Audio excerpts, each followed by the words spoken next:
এই দেখুন বন্ধু, শুভ নববর্ষ। মানে মল্লিক বাবু বেল্ট খুলে পেটাবে বউকে এই কথা বলার জন্য।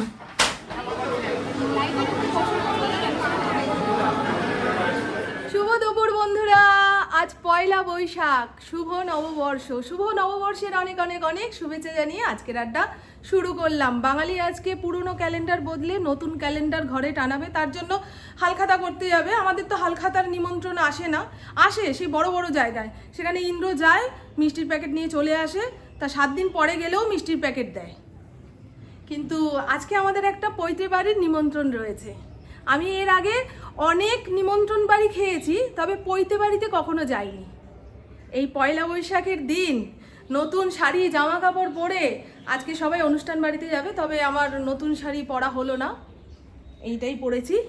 পুপু সাজুগুজু করছে। আজকে যা চরম গরম, এই এতটুকু রাস্তা কি করে যে যাব এটা ভাবতে ভাবতেই মানে প্রেশার হাই হয়ে যাচ্ছে। বাইকে করে গেলে পুরো মুখ পুরি হয়ে যাব। মুখে কিছু মাখিনি, কিন্তু ভাববেন না যে খুব মেকআপ করেছি। আমাকে খুব সাজুগুজু করলে দেখতে খারাপ লাগে, তাই ওই একই ধরনের সাজ। আর মেকআপ, ফেস পাউডার সব এক্সপায়ার হয়ে গেছে। পুপু কালকে সেজে গুজে একটা ভিডিও বানিয়েছিল, তারপরে যখন রিমুভ করেছে মেকআপটা, মুখে দানা দানা ভর্তি। সেই দেখে আজকে বলছে মা আমি যাব না। ওর তো মুখে দানা উঠলে ওর সাজ ফুটবে না। আর কোথাও গেলে যে লোকে ওর সঙ্গে কথা বলার আগেই জিজ্ঞাসা করবে যে মুখে কী হয়েছে গো, জল খাবে, পেট পরিষ্কার করবে। হ্যাঁ মা, এই একটাই ক্লিপ বাবা, তাও খুঁজে খাজে বাথরুম থেকে নেড়ে ঘেটে নিয়ে আসলাম। আমার যা দশা গো বন্ধু, যার ঘরে এই পুকুর বয়সী মেয়ে আছে তাদের মায়েদের সাজ বন্ধ। নাহলে আলাদা কোনো মেকআপ বক্স বানিয়ে নিতে হবে, আলাদা ড্রেসিং টেবিল বানিয়ে নিতে হবে। ওই এক ড্রেসিং টেবিলে এক জায়গায় সাজগোজের জিনিস রেখে সাজা মানে যে কি যুদ্ধ, সে একমাত্র মামন জানে। আর মামনের মতন মেয়ের মারাই জানে। ছেলের মাদের কত শান্তি বলুন তো। এইখানেই আমি ছেলে মেয়ের পার্থক্যটা করি, আর কোনো জায়গায় পার্থক্য নেই। আমার মেয়েটা বলছে এখন পারলে এই ক্লিপটা খুলে নিলে ভালো হয়, তারপরে ঝুলপি ঝুলপি সব চুকের মুখে। ওই তো দুটো পেয়েছিস তো মা, এমনি ইয়ে ওই ক্লিপগুলো দে না। হ্যাঁ চলুন। হ্যাঁ প্রভু কি এই প্রভুর পাঞ্জাবিটা দে। কেনে তো অনেক বউ, মানে সারা বছর কিনতে থাকে নিজের মন মতো, কেউ দিলে পছন্দ হবে না। তবে পরে ওই এক ঢাক এক কাশি, বলে চীনা বামুনের পইতে লাগে না। তাহলে কিনেছো কেন? এই দেখুন না, সাদা চোস্তা সাদা পাঞ্জাবি, তাকে রাজি করাই। আচ্ছা না, তুমি রেডি হওনি? এ বাবা, তাহলে কি হবে? জামা পরেছো নাকি? না পুরো উলঙ্গ সামনে পরেছে। হে পাঞ্জাবি পরবে না? আমি আমার দর্শক বন্ধুদের বললাম কেনে অনেক, পরে না। এই দেখুন, ওই দেখুন কে দেখেছেন? একজন মেয়ে মানুষের ওয়ার্ড্রপ দেখলে আর ইন্দ্রর ওয়ার্ড্রপ দেখলে বুঝতেই পারবেন না ওর যে কোন লোকানো বউ এসে সব গুছিয়ে গাছিয়ে দিয়ে যায়। আমি তো গোছাই না, দেখেছেন? সব আয়রন করা। মল্লিক বাবু বেল্ট খুলে পেটাবে বউকে এই কথা বলার জন্য। আমি আমার বন্ধুদের বলেছি যে অজয় পয়লা বৈশাখ উপলক্ষে ছুটি নিয়েছে। গাড়ি আছে বলেই কি সব জায়গায় গাড়ি করে যেতে হবে? এখান থেকে এইটুকু হাঁটা পথ দৌড়ে দৌড়েও চলে যাওয়া যায়। লোক দেখানোর জন্য ওই গাড়ি করে যাওয়া, তারপরে আমার আছে বলে সব গয়না পরে কোনো অনুষ্ঠানে যাওয়া, আমি ওইগুলোতে একদম বিশ্বাস করি না। লেন্স পরলে না? এত গরমে না মানুষের মেজাজ খারাপ হয়ে যাচ্ছে পুরো। সাজবো গুজবো কি, একটু পরে ঘামে ধুয়ে গেলেই পেতনির মতো দেখতে লাগবে, সেই ভয়ে আর কিছু মাখতে পারলাম না। এই আইব্রোতে কাজল দিয়েছি, ফেস পাউডারটা একটু মুখের মধ্যে ছিকছিক করে দিয়েছি এই ব্রাশ দিয়ে, মাস্কারা কাজল, ব্যাস এই হলো আমার সাজগোজের। রাখি, আমার আলাদা করে কিছু একটা বানাতে হবে জানো। এদিকে আসো। এই দেখুন বন্ধু, শুভ নববর্ষ হয়ে গেছে। আমাদের ফণিদার ফণি এসে গেছে। এখন এই যে বাড়ি থেকে কানে ফোন, একদম অনুষ্ঠান বাড়ি ঘুরে কানে ফোন, শুধু বাইক চালাতে দুটো হাত লাগে তাই তখন ফোনটা ধরতে পারে না, নাহলে তখনও ফোন। কি করবে, ফোনেই তো অনেক কাজ, একে ওকে এটা বুঝিয়ে দেওয়া, তারপরে কাজ।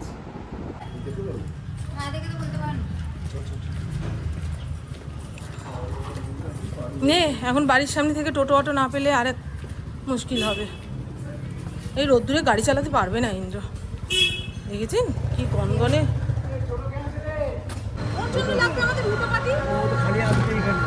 দেখেছিস তাহলে কি যাবো, খাবো, চলে আসবো, ওকে দাঁড় করিয়ে লাগবে, একটা হুটো পাটি লেগে যাবে, আর নাহলে ওর নাম্বার চেয়ে রাখো, ওখান থেকে পেয়ে যাবো, আমরা আসা যাওয়া করি না।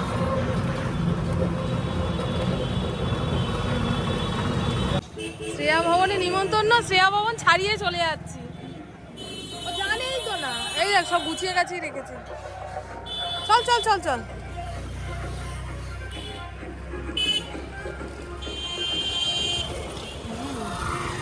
এই যে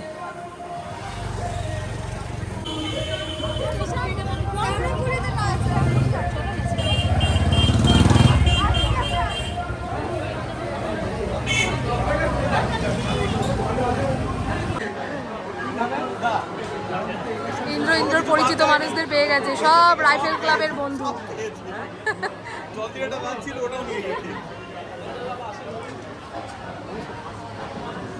যার যার সঙ্গে দেখা হচ্ছে সবাইকে জানাচ্ছি শুভ নববর্ষ। কি ভালো দিনটা বলুন তো, এখানে রয়েছে যার উপনয়ন সেই বাচ্চাটা।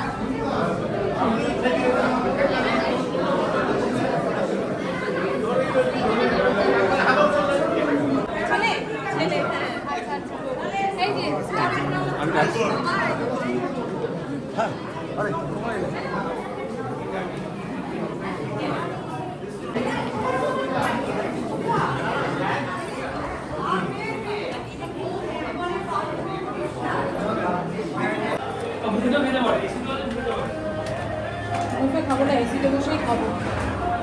দুটো খাওয়ার জায়গা, একটাতে বুফে, আমি বুফেতে খেয়ে শান্তি পাই না, মনে হয় পেট করবো না। কেউ বসিয়ে পরিবেশন করবে, ওই খাওয়াটাতে ভালো লাগে। আমি দেখি তোমার ব্লগ, এই দেখুন সেখানে এসে এই দর্শক বন্ধুর সঙ্গে দেখা হয়ে গেছে, হাই করে দাও। হাই, তোর নাম কি? এই তো কত মানুষের সঙ্গে দেখা হয়ে গেছে।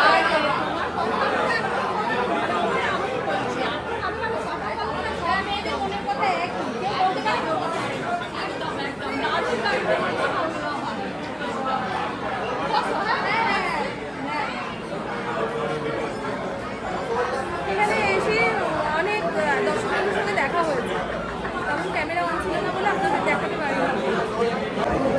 এখন পাই আছে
তুমি মনে পারো না, আমার ইন্দ্র আবার এখন বেরোবে।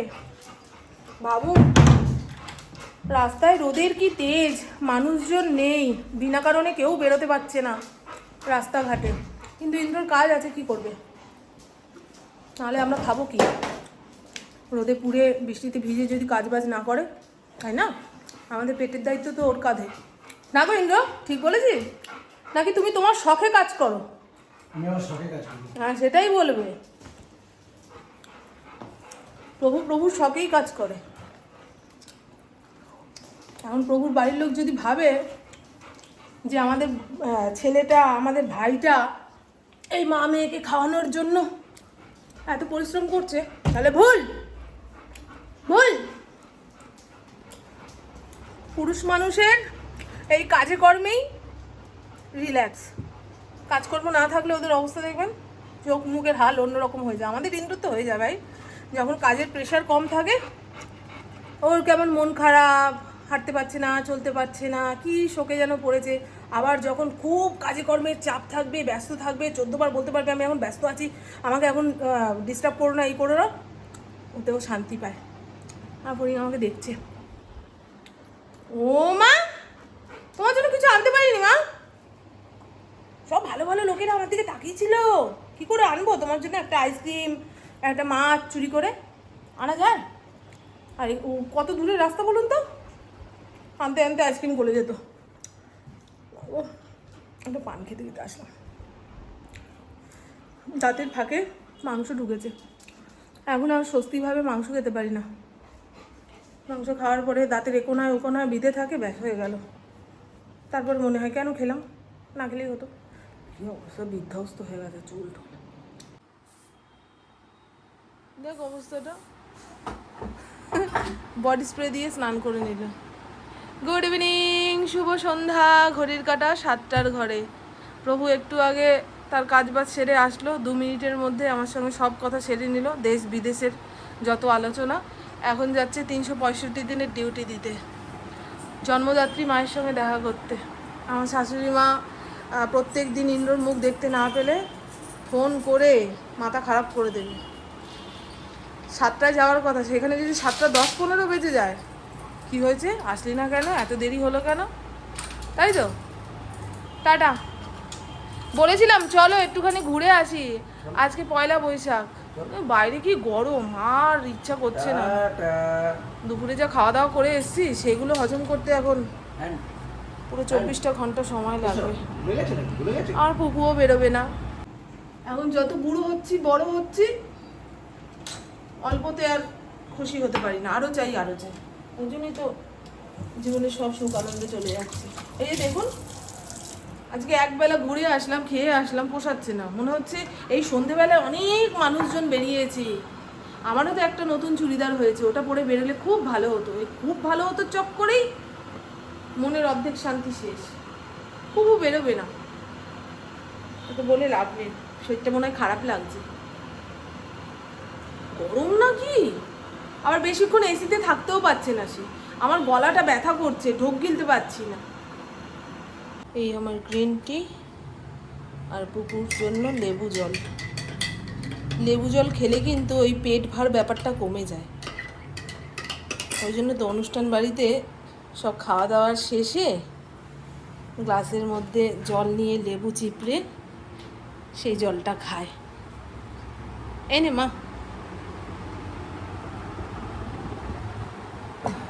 আলু ভাতে মাখার জন্য লঙ্কা ভাজতে দিলাম, আর এখানে ওই রাইস কুকারের মধ্যে কৌটোতে ভরে মুসুর ডাল দিয়েছিলাম, সেদ্ধ হওয়ার পরে জলের মধ্যে ফুটিয়ে নিয়ে এবারে সোমবার দেব। কালো জিরে শুকনো লঙ্কা ফোড়ন দিয়ে ডালটাকে সোমবার দেব। টমেটো আছে, রসুন দিয়ে ফোড়ন দিলেও ডাল খেতে ভালো লাগে, কিন্তু এখন আর অত গুরুপাক জিনিস খাওয়া যাবে না, বুঝেছেন? ঘরের জানলা কপাট খুলে বসলে বেশ সুন্দর হাওয়া গায়ে লাগছে, তবে রান্নাঘরে তো আসা যাচ্ছে না গো, এই আগুনের সামনে 2 মিনিটের জন্য আসলেও অস্থির হয়ে যাচ্ছি। ইন্দ্র বলছে পান্তা ভাত হলে ভালো হতো। আমি পান্তা ভাত কোথা থেকে পাবো বলো, আর ভাত যা গরম, ওর মধ্যে জল ঢাললে সেই পান্তা ভাতের স্বাদ পাবে না। আজকে একটু কষ্ট করে খেয়ে নাও, কালকে দুপুরে রান্না করে খেয়ে দিয়ে জল ঢেলে রেখে দেবো। গরমকালে তো এই এক সুবিধা গো, একবেলা রাঁধো, আর রাতের জন্য ভাতে জল ঢেলে রাখো, আলু সেদ্ধ কিংবা আলু ভাজা দিয়ে খেয়ে নাও, একদম আত্মারও শান্তি, শরীরের কষ্টও কম। আমার এই কারণেই গরমকাল ভালো লাগে, রান্নায় চরম ফাঁকি দেওয়া যায়, তাই না? মাছ খাওয়া যাচ্ছে না, একটুখানি সেদ্ধ পাতি দিয়ে ভাত হলে ভালো হয়, কিংবা দই ভাত অনেকে খেয়ে নিচ্ছে, আমি দই ভাত খেতে পারি না। চলুন ডালটা সম্বার দিয়ে নিই, একটুখানি টকবক করে ফুটুক, গাঢ় করে ডালটা নামাবো। একদম পাতলা পাতলা না, ভালো লাগবে না।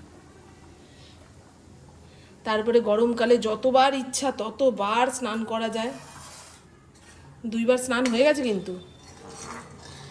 এবারে ঘুমোতে যাওয়ার আগে একবার স্নান করে ঘুমোলে একদম এক ঘুমে সকাল। যদি কেউ বলে গরমকাল এত প্রিয় কেন, তাহলে বলবো কালকে একখানা মুভি দেখেছি, ভাগ্যলক্ষ্মী, হইচয়ে। তারপরে আরেকটা কি দেখলাম, আদালত ও একটি মেয়ে, কৌশানীর। সিনেমার নামটা ঠিক বললাম না ভুল বললাম জানি না, ভালো, তবে অর্ধেক দেখে ঘুমিয়ে পড়েছি। বউকে জিজ্ঞাসা করলাম কে রে, তারপর বললো আপনারা দেখবেন ভালো লাগবে। আর একটু আগে দেখছিলাম নেটফ্লিক্সে টোস্টার, ওই কি যেন ছেলেটার নাম ভুলে যাচ্ছে, আমার খুব ভালো লাগে ছেলেটাকে। আমি নাম টাইটেল এই সমস্ত এখন ভুলতে বসেছি জানো, সঠিক নাম সঠিক টাইটেল কখনো বলতে পারি না। সবার বাড়িতে বাংলা ক্যালেন্ডার চলে এসেছে, আমাদেরও আসবে।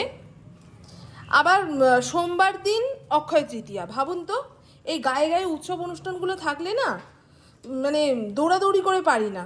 আমাদের তো অক্ষয় তৃতীয়ার দিন নতুন অফিসে পুজো হবে, সেই তোড়জোড়। আগে পয়লা বৈশাখের 15 দিন কিংবা 25 দিন পরে হতো অক্ষয় তৃতীয়া, আর এখন সব পুজো পার্বণ উৎসব অনুষ্ঠানগুলো কেমন গায়ে গায়ে হয়ে যাচ্ছে, মানে সেরে ফেলতে পারলে বাঁচে, এইরকম একটা। আলুটা গরম, এই যে চটকে নিয়েছি, এবারে হাত দিয়ে মেখে নিলেই হয়ে যাবে। এই হলো ডাল। তো আমার বকবক আজকের মতন এইটুকুই। আপনারা সবাই খুব খুব খুব ভালো থাকবেন, নিজের শরীরে খেয়াল রাখবেন, সুস্থ থাকবেন, আর অল টাইম স্মাইল করতে হবে। টাটা, খুব ভালো থাকবেন। যারা ওই পাড়ার শ্যাকরার দোকান থেকে টুকটাক গয়নাগাটি সারা বছর ধরে বানায়, তাদের হবে হালখাতা, তাই না? এখন মুদিখানার দোকানগুলোতেও হালখাতা করে না, দেয় না। বড় জোর ওই লক্ষ্মী গণেশ পুজো করে দুপুরের দিকে কিংবা সন্ধ্যের দিকে একটা দুটো লাড্ডু দিয়ে যায়, এইরকমই এখন সোনার দোকান থেকে। সে যাই হোক, আমাদের গয়নাগাটি বানানোর অত ঝোঁকও নেই, বানাইও না, ওই জন্য হালখাতাও হয় না। কিন্তু ইন্দ্রর 2-1টা হবে, ওই ইট বালি সিমেন্টের যেগুলো ইয়ে আছে সেখান থেকে, বড় বড় ব্যাপার।